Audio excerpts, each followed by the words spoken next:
नमस्कार दोस्तों, आप सभी का फिर से स्वागत है हमारे YouTube चैनल पे। दोस्तों, सबसे पहले तो मेरा यही निवेदन है आपसे, अगर आपने हमारे YouTube चैनल को सब्सक्राइब नहीं किया है तो प्लीज़ हमारे YouTube चैनल को सब्सक्राइब करें, क्योंकि हमने पहले ही बता दिया है कि इस चैनल में आपको हिमाचल प्रदेश टीजीटी कमीशन के regarding, Himachal Pradesh JBT commission के रिगार्डिंग जितने भी आपके विषय लगे हुए हैं उन सभी विषय पर आपको समय समय से हर एक टॉपिक उपलब्ध होते रहेंगे, हर एक वीडियो अपलोड होती रहेगी। तो अगर आपने यूट्यूब चैनल को सब्सक्राइब नहीं किया है तो कृपया करके सब्सक्राइब कर दें। दोस्तों, मैं आप लोगों के लिए आज एक नए विषय लेकर आया हूँ। नया विषय है संविधान सभा या भारत की संविधान सभा। दोस्तों, इससे पहले आपने देखा कि पहली वीडियो में मैंने आप लोगों को संविधान के विषय में ही वीडियो अपलोड किया था कि संविधान क्या है, संविधान की विशेषताएं क्या है, संविधान के जरूरत क्यों है देश के लिए, या संविधान क्यों आवश्यक है, मूल ढांचा क्या था भारतीय संविधान का, किस तरह से भारतीय संविधान बना, इस पर हम आज बात करेंगे। ठीक है, तो दोस्तों हमारे साथ बने रहिए और आज एक नए विषय के साथ वीडियो को अंत तक देखें और शेयर कीजिए, कमेंट कीजिए वीडियो कैसा लगा ये हमें जरूर बताएं। तो दोस्तों, आज हम आप लोगों के लिए लेकर आए हैं नया विषय भारतीय संविधान सभा। दोस्तों, भारतीय संविधान सभा क्या है, कौन किस तरह से बनी, किसने कोशिश की, किसने मांग उठाई, किसने बोला कि भारत के लिए एक संविधान सभा होना चाहिए या भारत के लिए क्या है संविधान होना चाहिए। देखिए दोस्तों, सबसे पहले क्या है, किसी भी राष्ट्र को चलाने के लिए, किसी भी देश को चलाने के लिए मैंने कहा था कि संविधान की आवश्यकता होती है। लेकिन संविधान की अगर आवश्यकता है तो संविधान को बनाएगा कौन, उस संविधान का निर्माण कैसे होगा। तो इन सभी के लिए क्या है, हमारे जो उस समय के राजनीतिक दल थे या हमारे अन्य कोई नेता थे, उन्होंने किस प्रकार से प्रयास किया, किस प्रकार से किसकी कितनी कोशिशें रही, आज पूरी डिटेल में हम आपको बताएंगे कि जितने भी भारतीय लोगों का संविधान सभा के निर्माण में सहयोग रहा है उन सभी की चर्चा हम आज करेंगे। इसलिए दोस्तों, आज का वीडियो बहुत ही महत्वपूर्ण होने वाला है हम सभी के लिए, इसलिए अंत तक जरूर देखें। तो सबसे पहले अगर हम बात करते हैं तो भारत में ईस्ट इंडिया कंपनी का आगमन होता है। सबसे पहले भारत में ईस्ट इंडिया कंपनी का आगमन होता है दोस्तों 1600 ईस्वी में। ठीक है, तो आप सभी को मालूम है कि 1600 ईस्वी में भारत में ईस्ट इंडिया कंपनी, अंग्रेज आए थे, क्यों आए थे, व्यापार करने की इच्छा से आए थे, उन्होंने व्यापार करना था। ठीक है, और आए, व्यापार शुरू कर दिया। कब आए थे, 1600 ईस्वी में आए थे। यहाँ पर देश में आए, ब्रिटेन से आए और व्यापार करना शुरू कर दिया। यहाँ पर धीरे धीरे व्यापार किया। चलो ठीक है, व्यापार कर रहे हैं, निरंतर उन्होंने व्यापार करते करते क्या किया, यहाँ की हर एक प्रकार की स्थिति को परखा, आजमाया, जांचा कि यहाँ के लोग कैसे, यहाँ के लोग तो अंधभक्त है, श्रद्धा के कोई ज्यादा श्रद्धावान बन रहा है, मतलब एकदम खुले मन के है, खुले दिल के है, किसी को कोई ये नहीं है। क्योंकि भारत के उससे पहले सोने की चिड़िया कहा जाता था, और जब अंग्रेजों ने देखा कि सोने की चिड़िया कहलाए जाने वाले भारत में जो लोग रह रहे हैं इनको अपना ही पता नहीं है, इनको पता ही नहीं है कि क्या किस तरह से करना है, तो अंग्रेजों का जो माइंड था वो बहुत शातिर था दोस्तों, बहुत तेज थे माइंड के। तो उन्होंने क्या किया, व्यापार करने की इच्छा से 1600 ईस्वी में आए और धीरे धीरे धीरे धीरे व्यापार किया, और व्यापार करते करते क्या यहाँ पर अपने कदम जमाने लगे।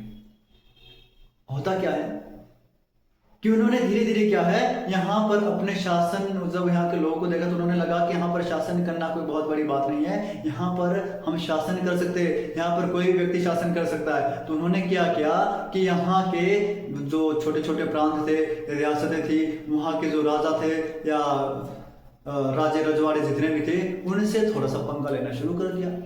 ठीक है, और पंगा लेना शुरू कर दिया। क्यों? क्योंकि उन्होंने तो हथियाना था, वो तो चाहते ही थे अपने देश में राज करना है। वो कूटनीतिज्ञ थे, उनके माइंड बहुत शातिर थे, उनको मालूम था कि यहाँ के लोगों को आपस में बेड़ा भड़का के क्या है लड़वाया जा सकता है, जिससे हम अपनी रोटियां सेक सकते हैं, यहाँ को देश को लूट सकते हैं। तो अंग्रेजों ने क्या किया, यहाँ के व्यवस्था को आजमाते आजमाते 1600 ईस्वी में आए थे, 1757 हो गया। इतने समय तक उन्होंने कुछ नहीं किया, बस यहाँ की पहरेदारी की, यहाँ के लोगों को आजमाया, यहाँ के प्रांतों का विजिट किया, देश को घुमा फिरा और देश के अंदर के अपने पांव पसारने की कोशिश की। और क्या क्या जिन्होंने इनका विरोध किया, सबसे पहले 1757 की अगर हम बात करते हैं तो सबसे पहले 1757 में इन्होंने जो बंगाल के नवाब थे सिराजुद्दौला ने इनसे पंगा ले लिया।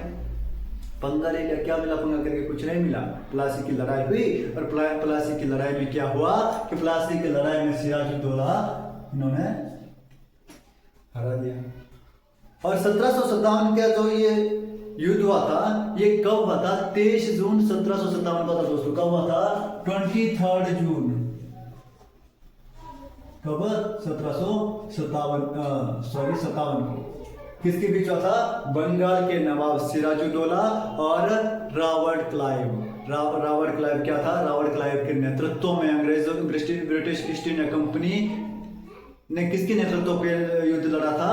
रॉबर्ट क्लाइव के नेतृत्व पे लड़ा था। और यह बहुत बड़ा सबक था किसके लिए? बंगाल के नवाब सिराजुद्दौला के लिए और अन्य जो भारत के प्रांत थे। और जो प्लासी का युद्ध था, प्लासी के युद्ध में क्या उन्होंने अपने जड़ें बिछाने शुरू कर दिए, बीज बोने शुरू कर दिए। उन्होंने क्या किया कि भारत पे शासन करने के लिए क्या है 1757 के जो इस युद्ध में है वो अपने बीज बोने शुरू कर दिए। और जब बीज बोले दोस्तों तो बीज को तो अंकुरित होता है, उसमें तना आता है, उसमें फिर वो पूरा पौधा बनता है, पौधा बनते बनते क्या है पूरा वृक्ष बन जाता है। और उसके बाद क्या होता है 1764 में बक्सर की लड़ाई होती है 7-8 साल वर्ष बाद। 1764 में क्या है फिर बक्सर की लड़ाई होती है। बक्सर की लड़ाई किसके बीच होती है? बक्सर की लड़ाई दोस्तों 22 अक्टूबर 1764 को लड़ी जाती है। कब लड़ी जाती है? 22 अक्टूबर 1764। किसके बीच? भारत के संयुक्त राज्य और ईस्ट इंडिया कंपनी के बीच में। और इसमें क्या जो भारत के संयुक्त राज्य थे वो संयुक्त प्रांत थे उनको छन्नी कर दिया। और जो 1757 की युद्ध में प्लासी की लड़ाई में इन्होंने अपने बीज बोए थे 1764 तक क्या यह बहुत बड़ा वृक्ष बन गया था। यह क्या है पूरे देश में फैल चुके थे। और यहाँ से क्या है अंग्रेजों ने भारत के अधिकतम राज्यों में, भारत के अधिकतम प्रांतों में क्या है शासन करना शुरू कर दिया। ठीक है, और अधिकतम प्रांतों को अपने अधीन कर दिया अंग्रेजों ने। अब देखो प्रांतों ने उनकी अधीनता स्वीकार कर दी है ना, प्रांतों को उन्होंने अपने कंट्रोल में ले लिया। लेकिन अब इनकी कूटनीति और इनका जो षड्यंत्र कार्य जो शासन व्यवस्था थी इसको चलाए रखने के लिए क्या चाहिए था? अब बोलते नहीं, हम इनको अपने गुलाम रखना चाहते हैं, अपने कंट्रोल में रखना चाहते हैं। और कंट्रोल में रखने के लिए क्या है कुछ ना कुछ नियम होने चाहिए, कुछ ना कुछ क्या है कानून होने चाहिए। और उन कानूनों को उन्होंने क्या किया? सबसे पहले देश के लिए रेगुलेटिंग एक्ट लाया। क्या लाया? भारतीयों के ऊपर अपना कंट्रोल रखने के लिए 1773 में रेगुलेटिंग एक्ट लाया। ठीक है, और ये सबसे पहला एक्ट था जो भारतीयों के ऊपर ब्रिटिश द्वारा लाया गया था, ईस्ट इंडिया कंपनी द्वारा लाया गया था। कौन सा? रेगुलेटिंग एक्ट लाया गया था। उसके बाद और बहुत सारे एक्ट लाए और ये बहुत सारे एक्ट लाए। आप देख रहे हैं रेगुलेटिंग एक्ट के बाद 1784 में पीट इंडिया एक्ट आया। पीट इंडिया एक्ट में कुछ और शर्तें रखी गई ताकि क्या है अपने चंगुल से देश का कोई भी प्रांत या देश की कोई भी रियासत बाहर नहीं जा सके, तो अंग्रेजों के ही कंट्रोल में रहे। उसके बाद चार्टर एक्ट आता है, पहला चार्टर एक्ट आता है 1813 में। चार्टर एक्ट में फिर अलग प्रावधान दिए गए थे। 1813 के बाद 1833 में दूसरा चार्टर एक्ट आता है, इसमें भी प्रावधान दिए गए थे। बहुत सारे दोस्तों इन्होंने एक्ट लाए। 1857 की जो क्रांति हुई थी उसमें क्या है जो भारतीय क्रांतिकारियों ने वह बहुत ही मजा चखाया था अंग्रेजों के लिए। ये सबसे बड़ी क्रांति थी। और 1857 की क्रांति का परिणाम क्या हुआ? 1857 की क्रांति में का देशवासियों के ऊपर बहुत ज्यादा प्रभाव पड़ा, अंग्रेजों के ऊपर बहुत ज्यादा प्रभाव पड़ा, ईस्ट इंडियन कंपनी के ऊपर बहुत ज्यादा प्रभाव पड़ा। और ब्रिटिश राज ने 1858 में क्या है एक भारत शासन अधिनियम लाया। और ब्रिटिश राज ने ब्रिटेन ने क्या किया 1858 के जो भारत शासन अधिनियम में है इसमें किया गया कि 1857 क्रांति के बाद दोस्तों आया था 1857 की क्रांति का परिणाम था 1857 की क्रांति का परिणाम क्या था? 1858 का भारत शासन अधिनियम। इसमें क्या हुआ दोस्तों? इसमें अब ईस्ट इंडिया कंपनी का शासन खत्म कर दिया। यहाँ पर क्या किया जो ब्रिटिश राज ने ईस्ट इंडिया कंपनी का शासन खत्म करके अपने हाथ में ले लिया है ना। और एक उसके बाद क्या है बताया गया कि भारत का सचिव होगा। ब्रिटेन की कैबिनेट में एक सदस्य जो होगा उनमें से ही कोई एक भारत का सचिव चुना जाएगा जो भारत के ऊपर क्या है कंट्रोल रखेगा, देख रेख करेगा। ठीक है, तो ये सारे हुए थे। तो इन सभी के बाद क्या जब निरंतर अंग्रेजों की अधीनता रही थी देशवासियों की, तो यहाँ के लोग फिर जागरूक हो गए। यहाँ के लोग भी, यहाँ के नेता भी, यहाँ की पार्टियां भी क्या है, सोचने लगे कि नहीं कुछ तो गलत हो रहा है, हमारे पर क्या अंग्रेजों का ही अधिकार रहेगा, अब हम लोगों के लिए क्या करना पड़ेगा, इनके द्वारा जो अधिनियम लाए जा रहे हैं, इनके द्वारा जो लाए जा रहे हैं, इसमें कुछ भी प्रावधान देशवासियों के लिए नहीं होता, देश को हमेशा शोषण का शिकार बनाया जा रहा है। इसके लिए क्या है, हमारे को बहुत प्रयास करना चाहिए किसके, संविधान के। और संविधान कैसे बनेगा, जब पहले संविधान सभा होगी। तो भारतीयों ने क्या किया, फिर संविधान सभा की मांग उठानी शुरू कर दी। क्या क्या, संविधान सभा की दोस्तों मांग उठाना शुरू कर दी। और सबसे पहले भारतीयों के ही प्रयास रहे, सबसे पहले भारतीयों के ही प्रयास रहे हैं कि क्या क्या प्रयास रहे हैं भारतीयों के संविधान सभा के निर्माण में। ठीक है, यहां पर देखिए दोस्तों, सबसे पहले अगर हम बात करेंगे भारतीयों के द्वारा संविधान सभा के निर्माण में प्रयासों की, तो सबसे पहले बाल गंगाधर तिलक थे। ठीक है, बाल गंगाधर तिलक सुना है, सभी ने सुना है। बाल गंगाधर तिलक कौन थे, बाल गंगाधर तिलक थे सबसे पहले कौन थे, बाल गंगाधर तिलक जी थे। इन्होंने 1895 में 1895 में सबसे पहले अनौपचारिक रूप से संविधान सभा की मांग की थी। किसने की थी, बाल गंगाधर तिलक ने की थी। क्योंकि इनका मुद्दा क्या था, 1895 में इन्होंने स्वराज दल के ऊपर बात रखते हुए, स्वराज विधेयक पर बात रखते हुए क्या क्या, संविधान सभा की मांग कर दी। पर अनौपचारिक रूप से की थी, औपचारिक रूप से नहीं की थी। संविधान सभा की मांग क्या है, बाल गंगाधर तिलक ने स्वराज विधेयक के ऊपर बात रखते हुए कर दी थी दोस्तों। ठीक है, ये बहुत इंपॉर्टेंट है, ध्यान। और ये मांग कैसी थी, अनौपचारिक मांग थी। अनौपचारिक, अगर आप प्रश्न उठता है कि संविधान सभा की सबसे पहले किस व्यक्ति ने अनौपचारिक रूप से मांग की थी, तो की थी बाल गंगाधर तिलक ने। बाल गंगाधर तिलक ने कब की थी, 1895 में की थी। कैसे की थी, स्वराज विधेयक के ऊपर बात रखते हुए बाल गंगाधर तिलक जी ने क्या किया, संविधान सभा की डिमांड भी रख दी। ठीक है, तो ये थे पहले व्यक्ति। तो याद रखना कब की थी, 1895। उसके बाद दोस्तों क्या होता है, 1919 में क्या होता है, भारतीय राष्ट्रीय कांग्रेस का अधिवेशन होता है। भारतीय राष्ट्रीय कांग्रेस का अधिवेशन कहाँ होता है, अमृतसर के अंदर होता है। और 1919 की बहुत सारी घटनाएं हैं। उसी अमृतसर के अंदर क्या है, एक जलियांवाला बाग हत्याकांड हुआ। और उसी अमृतसर के अंदर क्या है, 1919 में एक भारतीय राष्ट्रीय कांग्रेस का अधिवेशन होता है, जिसकी अध्यक्षता कौन कर रहे थे, मोतीलाल नेहरू कर रहे थे।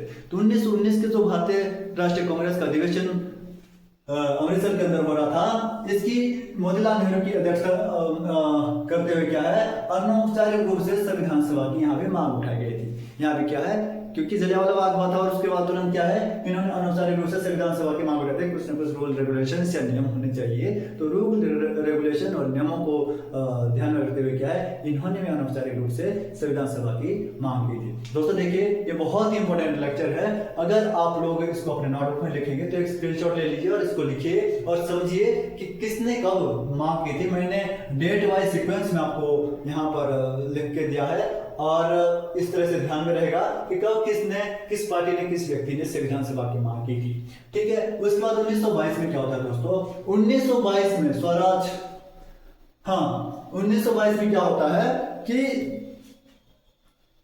कहते हैं कि भारतीय लोगों का जो राजनीतिक भविष्य है या भारतीय लोगों का जो राजनीतिक जीवन है वो भारतीय लोग स्वयं तय करेंगे।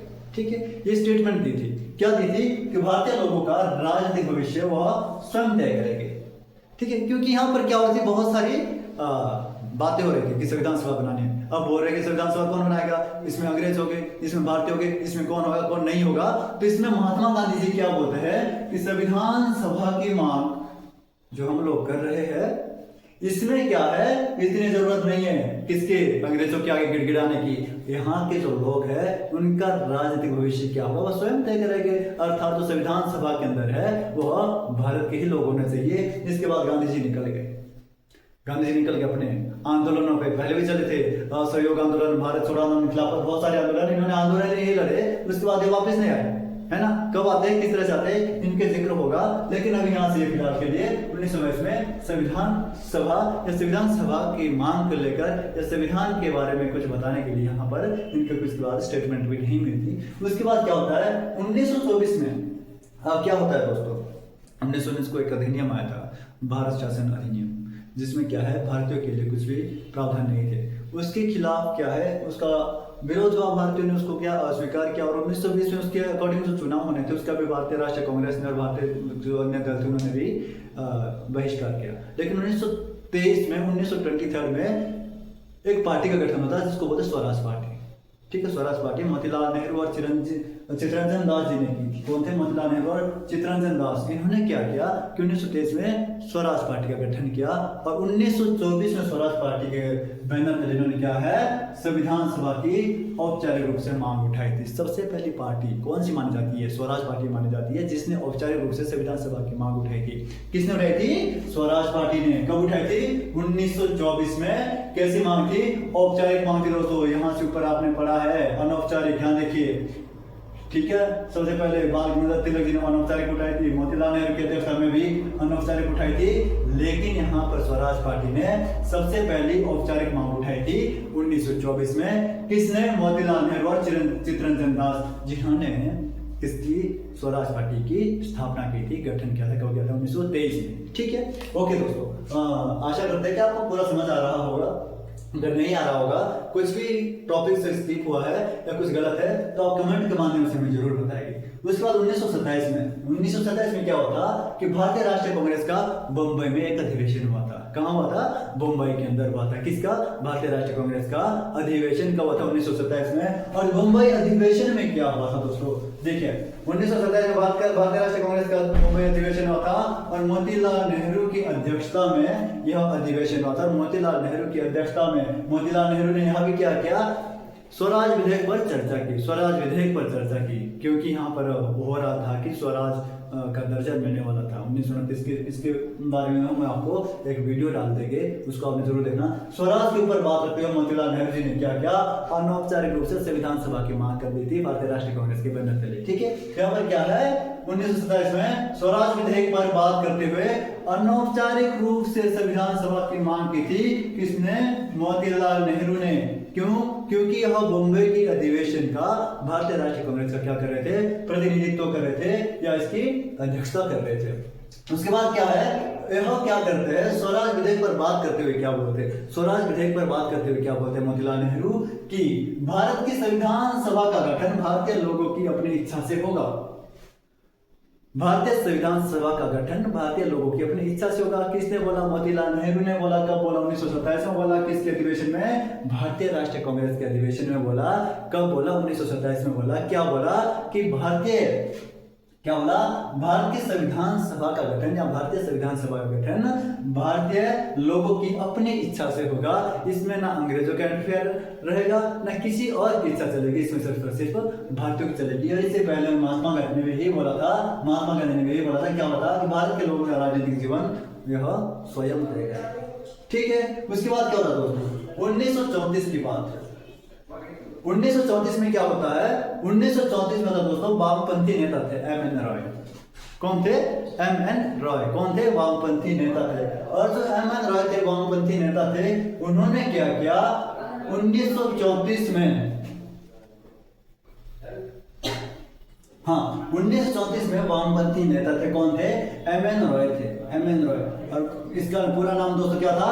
मानवेंद्र नाथ रॉय।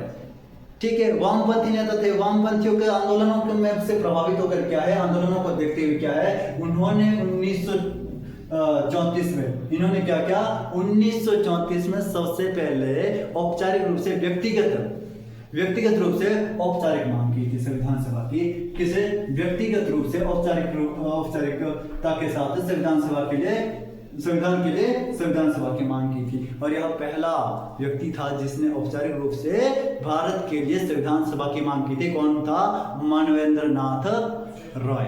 ठीक है, कौन था? वामपंथी नेता था। और इन्होंने क्या किया? अगर प्रश्न उठता है कि भारत के लिए किस व्यक्ति ने सबसे पहले संविधान सभा की मांग उठाई थी औपचारिक रूप से, तो उठाई थी मानवेंद्र नाथ रॉय ने। अगर आता है कि अनौपचारिक रूप से किस व्यक्ति ने उठाई थी, तो उठाई थी 1895 में बाल गंगाधर तिलक ने। अगर आता है कि किस राजनीतिक दल ने सबसे पहले भारत के लिए भारतीय संविधान सभा की मांग उठाई थी, तो उठाई थी स्वराज पार्टी ने 1924 में। ठीक है, उसके बाद आता दोस्तों देखिए 1934 में क्या होता है? भारतीय राष्ट्रीय कांग्रेस का अधिवेशन होता है। कब होता है? 22 और 23 अक्टूबर 1934 में होता है। 22 और 23 अक्टूबर 1934 में क्या होता है? भारतीय राष्ट्रीय कांग्रेस का बम्बई में एक अधिवेशन होता है। फिर से ठीक है, जिसकी अध्यक्षता कौन कर रहे थे? डॉक्टर राजेंद्र प्रसाद। इसकी अध्यक्षता किसने की थी? डॉक्टर राजेंद्र प्रसाद ने की थी। और डॉक्टर राजेंद्र प्रसाद की अध्यक्षता में इन्होंने आधिकारिक रूप से, यहाँ देखिए दोस्तों बहुत इंपॉर्टेंट, सबसे पहले आधिकारिक रूप से भारतीय राष्ट्रीय कांग्रेस ने 1934 में, सबसे पहले आधिकारिक रूप से भारतीय राष्ट्रीय कांग्रेस ने 1934 में मांग उठाई थी। किसके अध्यक्षता में? डॉक्टर राजेंद्र प्रसाद के अध्यक्षता में। कहाँ हुआ था यह अधिवेशन? मुंबई के अंदर हुआ था। कब हुआ था? 1934 को हुआ था। और आधिकारिक की संविधान सभा को निर्माण करना, संविधान का निर्माण करना हम लोगों का अर्थात भारतीयों का अधिकार है। तो आधिकारिक रूप से क्या इन्होंने संविधान सभा की मांग उठाई थी और इसको स्वीकारा भी था। उसके बाद क्या होता दोस्तों? बहुत बड़ी एक घटना ये और घटी थी। 1927 में एक अंग्रेज अधिकारी थे, ब्रैकेनहेड नाम के। कौन थे? अंग्रेजी अधिकारी थे। कौन थे? ब्रैकेनहेड थे। ब्रैकेनहेड, ये देखिए दोस्तों कौन थे? ब्रैकेनहेड थे। और ब्रैकेनहेड ने क्या किया? 1927 में चैलेंज किया, एक चैलेंज किया, एक शर्त रखी कि क्योंकि उससे पहले क्या 1919 का अधिनियम आया था, उसको भारतीयों ने अस्वीकार कर दिया। उसके बाद साइमन कमीशन का गठन हुआ, उसका भारत में विरोध किया, लेकिन भारत के विरोध करने के बावजूद भी साइमन कमीशन ने अपने 2 रिपोर्ट सबमिट कर दी, है ना। इसके बारे में हम अलग वीडियो बना देंगे कि साइमन कमीशन क्या था, 1919 का अधिनियम क्या था। लेकिन क्या हुआ कि ब्रैकेनहेड ने एक चैलेंज किया, एक शर्त रखी कि अगर भारत के लोग हमारे बनाए हुए किसी भी अधिनियम से सहमत नहीं है, अगर भारत के लोगों को हमारे बनाए हुए कोई भी कानून या कोई भी नियम स्वीकार नहीं है, तो आप लोग स्वयं एक संविधान का निर्माण करो, आप लोग स्वयं कानून का निर्माण करो, आप लोग स्वयं एक संविधान का निर्माण करो। लेकिन शर्त इतनी है कि जो आप संविधान बनाएंगे, देखो भारत के लोग तुम संविधान का निर्माण स्वयं करो, लेकिन शर्त क्या है कि जो संविधान आप तैयार करेंगे वह भारतीय राष्ट्रीय कांग्रेस या हिंदू दल या फिर मुस्लिम लीग सभी को स्वीकार होना चाहिए। सीधा बोलते हैं कि आपकी भारतीय राष्ट्रीय कांग्रेस है, आपका मुस्लिम लीग है या भारत के कोई अन्य दल है, ठीक है, राजनीतिक दल, सभी को स्वीकार होना। संविधान बनाओ लेकिन शर्त नहीं है कि सभी को स्वीकार होना चाहिए। अगर किसी ने अस्वीकार कर दिया, अगर इसको मानने से किसी भी दल ने, किसी भी समुदाय ने मना की, अस्वीकार कर दिया, तो इसको क्या है, अगर किसी समुदाय ने अस्वीकार किया तो उसको लागू नहीं किया जाएगा, वह स्थगित किया जाएगा, खत्म किया जाएगा। और इस चैलेंज को एक्सेप्ट करने वाला कौन था? मोतीलाल नेहरू। मोतीलाल नेहरू ने ब्रैकेनहेड के चैलेंज को स्वीकार किया। और क्या क्या मोतीलाल नेहरू ने 1928 में मोतीलाल नेहरू ने क्या है, नेहरू कमेटी का गठन किया। देखो मोतीलाल नेहरू ने इनके चैलेंज को स्वीकार करते हुए सर्वदलीय सहमति पर, सभी सर्वदलीय सहमति पर क्या है 1928 में कमेटी बनाई। कहाँ? मुंबई के अंदर सर्वदलीय समिति की बैठक करवाई, है ना। और सर्वदलीय सहमति पर क्या है 1928 में एक कमेटी बनाई। उस कमेटी के अध्यक्ष कौन थे?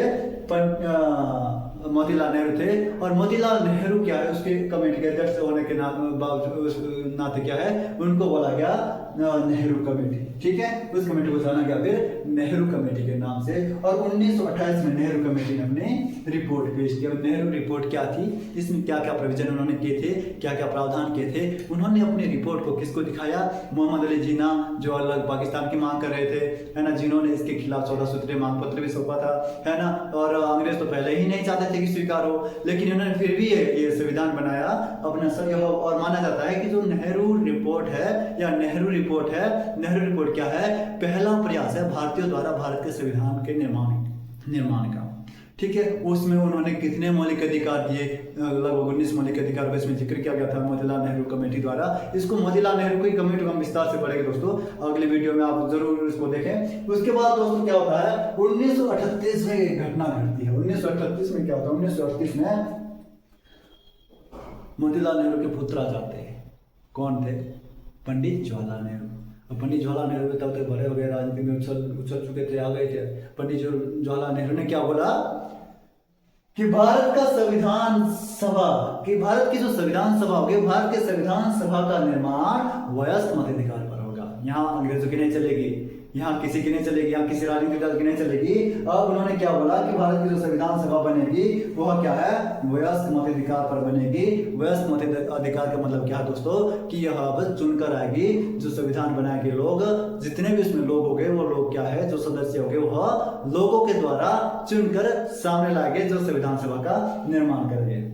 तो दोस्तों ये थे आज का हमारा लेक्चर आप लोगों के लिए। आशा करते हैं कि आपको लेक्चर अच्छा लगा होगा। नहीं अच्छा लगा होगा कमेंट के माध्यम से जरूर बताएं। कैसा लगा, अच्छा लगा फिर भी जरूर बताएं। वीडियो को लाइक कीजिए, अपने दोस्तों के साथ शेयर कीजिए, चैनल को सब्सक्राइब कीजिए। आज हमने पढ़ा भारतीयों के प्रयास कि संविधान सभा के निर्माण में भारतीयों ने क्या क्या प्रयास किए। अगला वीडियो दोस्तों हमारा आएगा कि भारतीय संविधान सभा के निर्माण में अंग्रेजों के क्या क्या प्रयास रहे, उन्होंने कौन कौन से और प्रस्ताव लाए भारत के संविधान के निर्माण में। इसी के साथ दोस्तों आज के लिए इतना ही। धन्यवाद।